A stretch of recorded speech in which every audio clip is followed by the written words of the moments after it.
di dalam hidup-hidup itu kita udah tahu. Alasannya kenapa? Aib punya anak perempuan. Apalagi tokoh sehebat Umar bin Khattab dikenal seorang pemberani, jagoan, preman kampung, dan tokoh masyarakat yang paling disegani. Tapi sesudah memeluk agama Islam, dia menjadi salah satu benteng di antara dua benteng, yaitu Hamzah dan Umar bin Khattab. Yang ditakuti oleh orang-orang kafir Quraisy ketika mereka hendak mengancam Rasulullah, mereka harus berhadapan dulu dengan Hamzah dan Umar bin Khattab. Tapi Umar bin Khattab ketika sesudah memeluk agama Islam teringat apa yang sudah dia lakukan di masa jahiliyah. Dia pernah menanam kubur anak putrinya hidup-hidup karena malu dipandang oleh bangsa mereka, karena melahirkan anak perempuan itu sangat memalukan. Tapi yang jadi pertanyaan, kenapa pada masa jahiliyah anak laki-laki juga dibunuh? Karena ada alasannya. Alasan pertama karena takut miskin. Kalau banyak anak bisa menyebabkan kita ini sengsara. Karena kenapa? Harus berikan makanan, pakaian. Tentunya bagi sebagian orang takut miskin karena banyak anak. Betul tidak?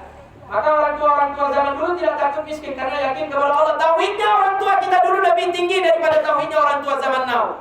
Orang tua zaman sekarang ini pengecut dan penakut, tidak punya ilmu tauhid. Makanya takut punya anak banyak.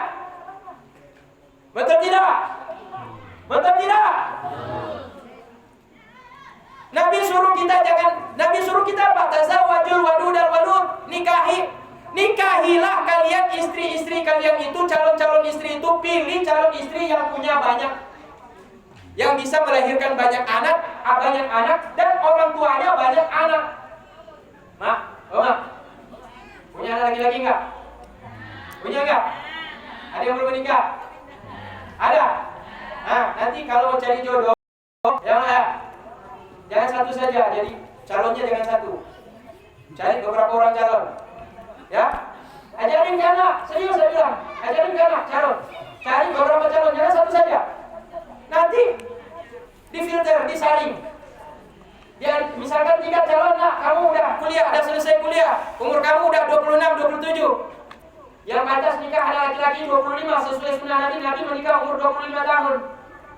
Dah, jadi kalau udah umur 25 tahun, udah tanya terus, udah punya calon enggak? Ada calonnya orang mana? Orang desa ladang. Berada desa ladang. Darah haji, calon darah haji berarti desa ladang. Lihat dulu desa ladang nih.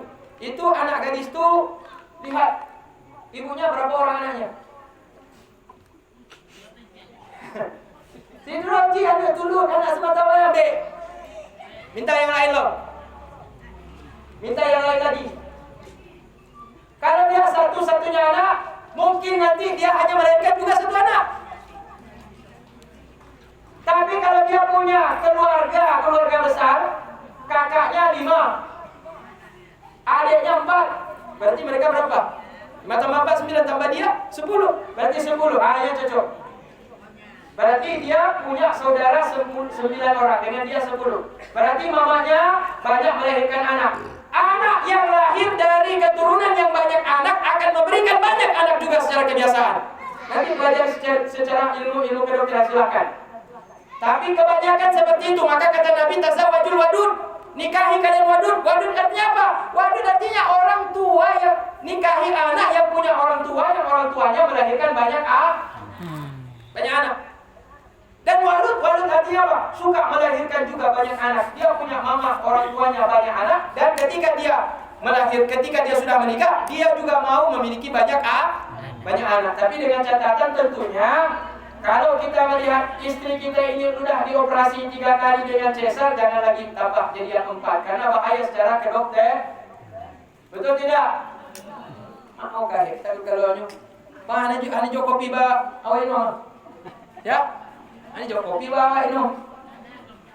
Belum tahu kalau tapi anak pula memang perjuangan di dalam melaksanakan perintah Allah Ta'ala itu perlu onak dan duri. Tentunya ibu-ibu yang sudah letih datang dari sini, datang dari rumah, apalagi yang jadi panitia, menyiapkan acara ini sampai detik ini juga sampai malam ini tentunya butuh perjuangan, kurang istirahat di hari ini, maka nampaknya wajah-wajah letih dan lesu itu tergambar dari sirat wajah masing-masing. Berarti saya maklumi saja lah. Cuma kembali lagi kepada cerita tadi, kalau ibu punya anak laki-laki, seleksi anaknya itu mau nikah dengan calon istrinya, lihat juga anak Lihat juga calon daerah barunya itu anaknya siapa. Anaknya siapa. Dan jangan pernah mengatakan cukup 2 anak saja. Ya, jangan cukup 2 anak. Aceh ini masih luas, Mak. Selawah itu masih lapang. Gunung Selawah masih luas. Itu Gunung Loser itu belum ada orang tinggal, Mak. Gunung Loser tahu tuh sana, Mak. Di belakang kota tinggi itu irigasi itu belum ada perkampungan sana, Mak. Masih hutan sana. Yang ada nenek-nenek tinggal di situ. Nek, nyata tamu lambutan pun tak begabe. Dia macam-macam nanik lambutan. Yang tinggal harimau di situ. Orang Aceh belum tinggal di situ karena orang Aceh belum ramai. Tapi coba berangkat ke Jawa, hampir nggak ada hutan lagi di Jawa. Karena ramai di Jawa. Karena ramai sekali masyarakat Jawa. Itu di Jakarta 80 juta penduduknya. Jakarta Timur, Jakarta Barat, Jakarta Utara, Jakarta Selatan, Jakarta Pusat. Kalau di total semuanya 80 juta. Sekarang mungkin 80 juta lebih. Aceh berapa juta penduduknya? Hah? Aceh berapa juta? 4,5 juta itu waktu tsunami. Sekarang udah selesai tsunami, orang tentu menikah, bertambah penduduknya. Masyarakat Aceh ada sekitar 5 juta lebih dibanding dengan orang Jawa yang tinggal di Jakarta. Jakarta ya, bukan di Jawa. Orang Jawa yang tinggal di Jakarta ada kurang lebih 80 juta. Orang Aceh berapa, Mak? Maka Aceh tidak pernah bisa jadi presiden pemimpinnya di Indonesia. Karena kenapa? Suaranya sedikit. Kalaupun nanti dicalonkan presiden nanti dari Aceh, tetap kalah karena suara orang Jawa lebih banyak. Aceh bisa menang kalau dia gabung dengan seluruh Sumatera, mulai dari Lampung sampai ujung Aceh nih, sampai Sumatera yang paling ujung sampai 0 km Sabah, dikumpul semua baru bisa lawan Jawa. Tapi kalau nggak kompak ya kalah juga. Maka jangan pernah mengatakan begini. Indonesia selalu presidennya orang Jawa. Pernah juga orang selain Jawa. Pernah nggak jadi presiden orang selain Jawa? Habibie kan pernah jadi presiden Indonesia. Tapi kebetulan, kenapa? Karena waktu itu reformasi. Masanya waktu itu yang jadi presiden adalah Soeharto. Kebetulan Soeharto digulingkan dalam reformasi oleh mahasiswa. Akhirnya secara otomatis yang diangkat jadi presiden adalah Habibie. Jadi Habibie itu diangkat presiden bukan karena faktor pemilu, tapi karena faktor eksiden, kecelakaan. Karena kenapa? Waktu itu terjadi yaitu demo besar-besaran pasca reformasi karena krisis moneter. Tapi kalau terjadi pemilu tetap kalah. Kenapa? Karena suara masyarakat Jawa lebih banyak. Kenapa? Karena jumlah masyarakat Jawa populasinya lebih besar. Maka kalau di Indonesia ini populasi Jawa itu seperti Cina kalau di dunia. Kalau kita bandingkan dengan luar negeri semuanya, Mak, seluruh penduduk negeri yang terbesar, yang paling banyak jumlah penduduknya di dunia ini adalah Cina. Cina itu 2 miliar lebih jumlah penduduknya. Makanya sampai ke Aceh Cina juga tetap ada. Di Belampini juga yang menguasai kota Belampini juga kan Cina. Itu masyarakat Aceh sekarang ini tinggal di pesisir. Kalau kita lihat di tengah kota itu yang menguasai jantung kota Belampini itu di Simpang Cerana, siapa? Orang Aceh apa orang Cina? Tapi jantung hati orang Aceh Belampini, Aceh Barat Daya adalah Simpang Cerana. Tapi yang pegang Simpang Cerana, yang jantung hati kita itu, kota kita itu yang kita bilang jantung hati kota Belampini, yang tinggal di situ siapa yang paling ramai?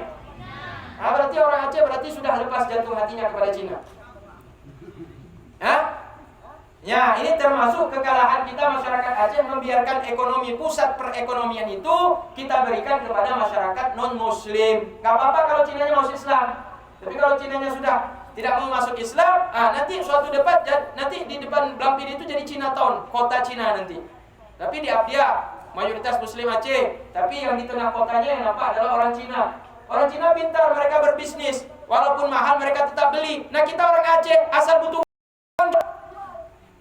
menyokah mengarapen poblo jutano, mengarapen poblo jutano, mengarapen poblo jutano, abete blo tano bak bina laut. Dibangun ruko panina urung Mekah di sini. Jadi ini adalah strategi dari orang Cina. Berhasil mereka karena mereka pintar secara ekonomi.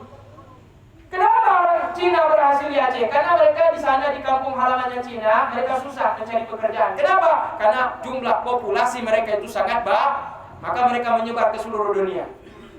Aceh ini kalau sudah ramai baru berhasil. Aceh nih kalau sudah bisa, kalau ingin menundukkan dunia harus menambah populasinya. Maka setiap keluarga tidak cukup 2 anak. Maka saya anjurkan bapak-bapak minimal 3 anak satu keluarga. Minimal 3 Kalau anak ini 1 meninggal masih ada 2. Kalau 2 ini 1 meninggal masih ada kalau 2 anak meninggal masih ada 1. Tapi kalau anaknya cuma 2 meninggal 1 tinggal Kalau anak 1 meninggal 1 habis. Masa tua kita siapa yang jaga? Masa tua kita nanti ketika kita udah lumpuh, kita udah layu, kita udah nggak bisa kerja, kita udah sakit-sakitan. Apalagi zaman sekarang orang banyak kena diabetes mellitus. Apa itu diabetes mellitus, Lagak taknan. Jangan penyakit gula. Karena kita udah makan gula banyak kali. Di nasi kita ada gula. Tebu juga ada gula. Di tepung tuh ada gula juga. Mie yang kita makan, mie Aceh, mie ini, mie itu, ada gula juga. Tambah lagi dengan boba sekarang, minuman boba, banyak kali gula. Maka belum sampai usia 80 tahun udah sakit gula. Orang dulu umur 80 tahun masih sanggup naik panjat kelapa. Zaman sekarang usia 60, 40, 50 udah lemah, nggak sanggup naik panjat pohon kelapa. Kelapa yang tinggi, bukan kelapa yang sekarang ini. Karena kenapa? Makanannya sekarang udah banyak gula. Sehingga tenaganya tidak berfungsi karena pankreas tidak bisa lagi untuk memproduksi gula itu untuk menjadi tenaga karena berat kali kerjanya karena gulanya terlalu banyak sehingga tidak seimbang. Mak dan ayah yang tua, ibu-ibu yang dimuliakan Allah Subhanahu wa taala. Maka kembali lagi kepada masyarakat Aceh saya anjurkan kalau nanti menikah anak-anaknya itu dianjurkan jangan cuma 2 anak tapi kalau bisa 3 anak. Minimal 3 anak. Kenapa? Karena sesuai dengan bahasa Arab. Kalau bahasa Arab 1 anak namanya mufrad. Mufrad itu artinya tunggal. Kalau 2 anak itu bukan jamak, bukan banyak, tapi namanya tasniyah. Tasniyah itu 2. Baru dikatakan banyak minimal 3 orang atau lebih. Minimal 3 orang atau lebih. Nabi mengajarkan kepada kita tazawwajul wadud dan walud. Nikahilah kalian anak-anak. Nikahilah kalian istri-istri kalian. Calon-calon istri kalian itu dari keturunan orang tua yang memiliki banyak anak dan mereka mau memberikan anak yang banyak untuk kalian. Kenapa Nabi memerintahkan kita untuk memperhatikan keturunan yang banyak ini? Karena Nabi mengatakan di hadis itu, sempurna hadis itu disambung oleh Nabi, fa inni mukatsirun bikumul umama yaumal qiyamah. Karena aku akan menjadi nabi yang paling bangga ketika melihat umatku lebih banyak daripada umat yang lain. Bagaimana umat Nabi bisa banyak kalau kita hanya cukup 1 anak? Bagaimana umat Nabi Muhammad akan banyak kalau kita cuma cukup 2 anak? Kalau kita udah 3 anak, 4 anak baru, anak-anak umat muslim ini akan ramai sehingga Nabi ketika hari kiamat bangga melihat umatnya lebih banyak daripada umat-umat Nabi sebelum.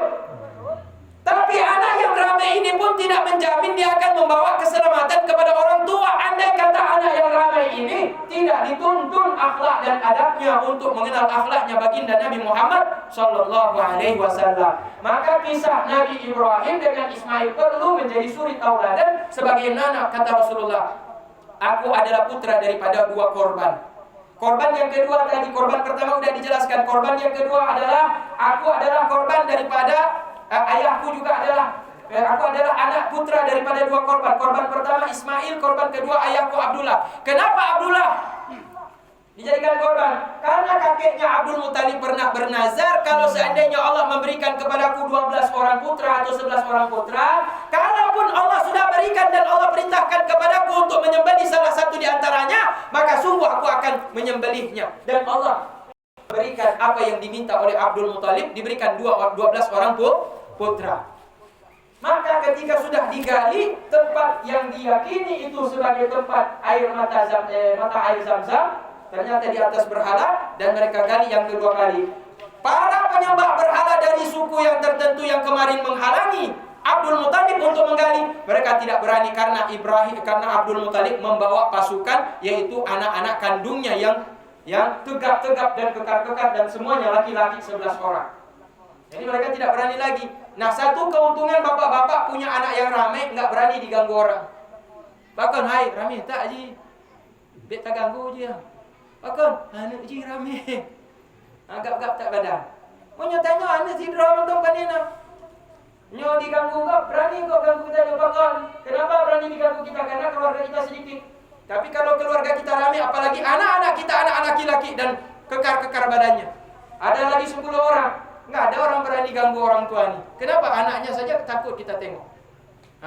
Jadi itulah Abdul Muthalib. Nah, walhasil Abdul Muthalib berhasil menggali dan akhirnya keluarlah air Zam-Zam. Sesudah keluar air Zam-Zam, kemudian air Zam-Zam itu didistribusikan kepada semua orang yang datang menziarahi Ka'bah dari seluruh penjuru Arab. Nah, ini berhasil. Kemudian sesudah itu baru datang perintah Allah. Allah ingatkan kepada Abdul Muthalib dalam mimpinya, wahai Abdul Muthalib, tunaikan nazarmu. Tunaikan nazarmu, kata Allah dalam mimpi Abdul Muthalib. Maka Abdul Muthalib mengingat-ingat apa nazarnya.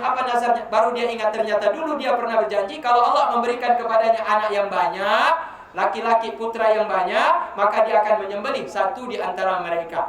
Nah, maka inilah dilaksanakan nazar daripada Abdul Muthalib untuk menyembelih salah satu putra.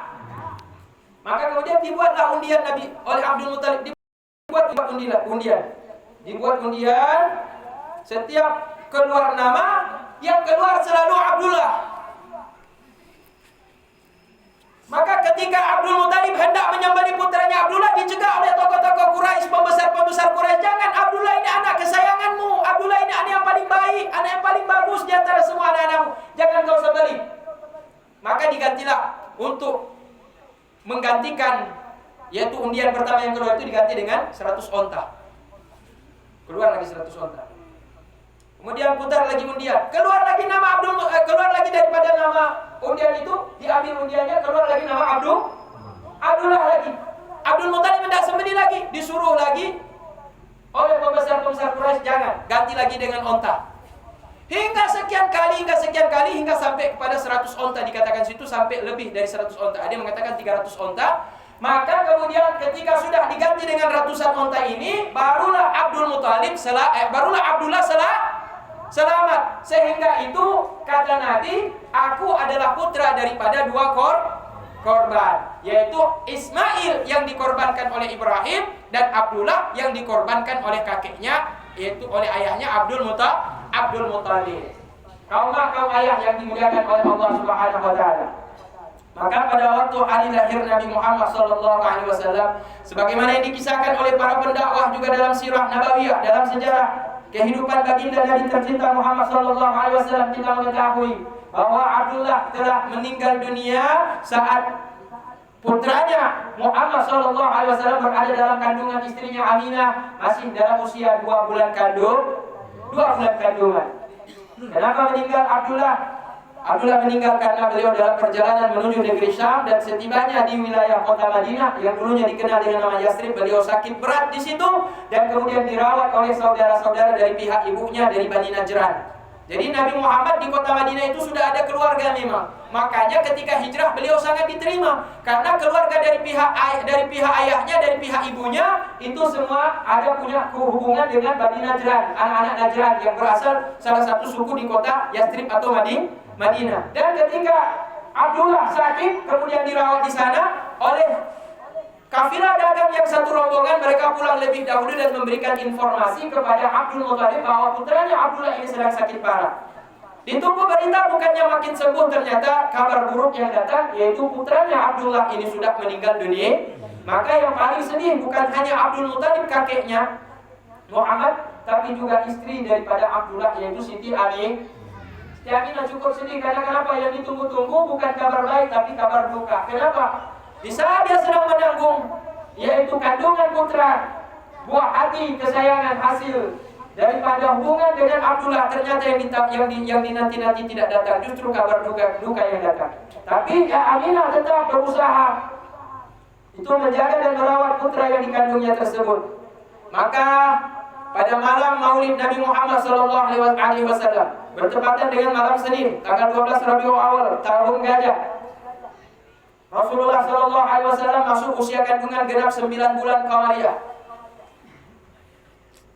Dilahirkan pada waktu detik-detik terbit fajar sidik menjelang datangnya waktu sholat subuh.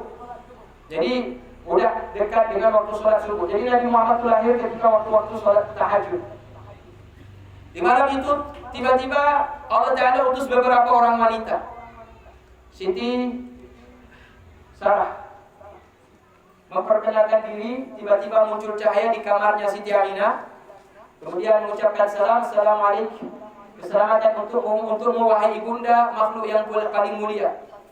Ketahuilah olehmu engkau akan segera akan tak lama lagi engkau akan melahirkan seorang putra yang kelak akan menjadi pemimpin seluruh alam.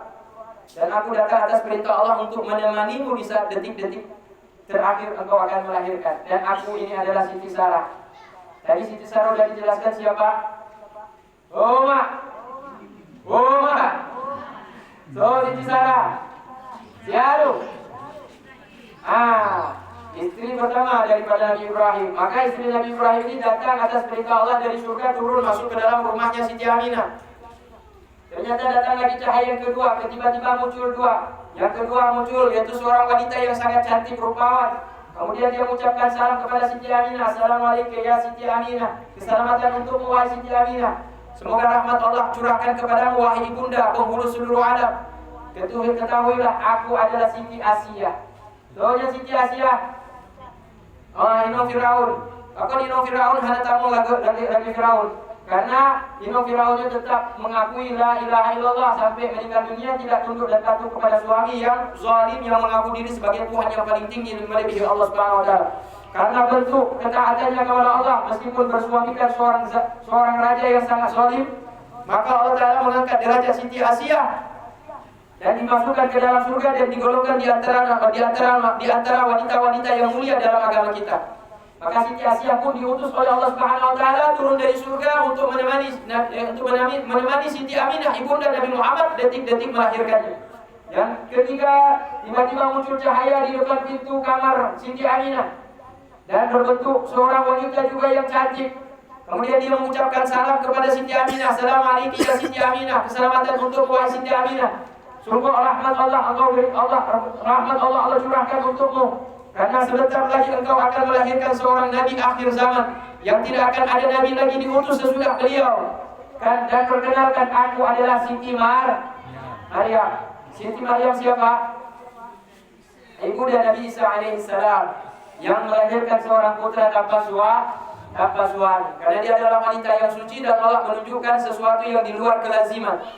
Maka setiap manusia pasti punya ayah, punya ibu. Tapi Allah Ta'ala menciptakan Nabi Isa tanpa ayah dan hanya ada seorang ibu. Ternyata yang lebih hebat lagi adalah Nabi Adam lahir tanpa ayah dan tanpa ibu. Jadi kalau umat Nasrani mengatakan Isa adalah anak Tuhan karena dia hanya punya ibu dan tidak punya ayah, maka yang lebih hebat semestinya adalah Nabi Adam. Kalau Nabi Isa dijadikan sebagai Tuhan karena alasan dia lahir dari hanya seorang ibu tanpa ayah, maka yang pantas menjadi Tuhan yang lebih hebat daripada Nabi Isa bukan Nabi Isa, tapi yang lebih pantas adalah Nabi Adam karena Nabi Adam lahir tanpa ayah dan tanpa ibu. Tapi Nabi Isa alaihissalam bukan Tuhan, tapi sebenarnya Isa hanyalah seorang hamba Allah, putra daripada Maryam, dan Allah melahirkan tanpa ayah untuk menunjukkan kekuasaan Allah Subhanahu wa taala. Mak dan ayah yang kedua yang dimuliakan Allah Subhanahu wa taala hingga akhirnya pada waktu detik-detik terakhir itu lahirlah baginda Nabi kita tercinta Muhammad sallallahu alaihi wasallam. Nah, ketika lahir baginda Nabi Muhammad sallallahu alaihi wasallam itu, fawaladatu ummuhu nuran yatalalah. Maka Allah Taala melahirkan baginda Nabi Muhammad dalam bentuk cahaya yang menerangi seluruh alam. Maka rumah daripada Siti Aminah itu tembus cahaya hingga sampai ke langit, dan itu dilihat oleh para pendeta-pendeta Yahudi yang ada di sekitar kota Mekah, dan mereka tahu itu adalah alamat tanda-tanda ciri-ciri daripada kelahiran daripada seorang nabi akhir zaman. Maka ayah-ayah, ibu-ibu yang dimuliakan Allah Subhanahu wa taala, bangkitlah kita sama-sama untuk bersolawat kepada baginda Nabi Muhammad di waktu lahirnya Nabi Muhammad sallallahu alaihi wasallam. Ayo ibu. Sallallahu ala Muhammad sallallahu ala Muhammad sallallahu alaihi wasallam sallallahu ala Muhammad sallallahu ala Muhammad sallallahu ya Nabi salam alaika ya Rasul salam